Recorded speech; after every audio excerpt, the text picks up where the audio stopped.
आजाद हिंद फौज के इस बेहद दिलचस्प और जटिल इतिहास को डिकोड करते हैं। अंग्रेजों के लिए महज बागी, पर भारतीयों के लिए सच्चे हीरो। यही सबसे बड़ा विरोधाभास इनकी कहानी है। आखिर ये आईएनए थी क्या? ये सुभाष चंद्र बोस की वो फौज थी जिसका इकलौता मकसद था पूर्ण स्वराज। शुरुआत में 1942 में ये फोर्स बिखर गई थी, लेकिन फिर बोस की एंट्री हुई और सब बदल गया। तुम मुझे खून दो, मैं तुम्हें आजादी दूंगा। इन जादुई शब्दों ने सचमुच मुर्दा पड़े आंदोलन में जान फूंक दी। आंकड़े देखिए, सिर्फ युद्धबंदी ही नहीं, बल्कि 18,000 से ज्यादा आम लोगों ने भी खुशी खुशी हथियार उठा लिए थे। सबसे कमाल की बात, इस विविधता भरी फौज में रानी झांसी रेजिमेंट नाम की एक पूरी महिला लड़ाकू विंग थी।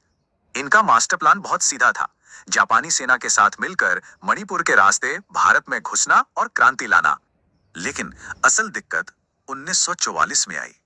इम्फाल की उस भयंकर लड़ाई में इस फौज को भारी सैन्य हार झेलनी पड़ी।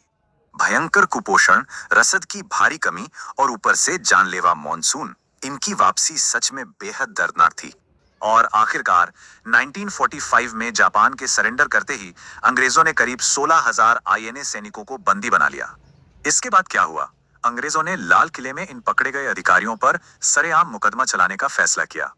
अंग्रेज इन्हें कड़ी सजा देकर एक मिसाल कायम करना चाहते थे, पर यकीन मानिए, उनका ये दांव उल्टा पड़ गया। इस मुकदमे ने पासा पलट दिया। हारे हुए वो सैनिक रातों रात पूरे देश के सबसे बड़े हीरो बन गए।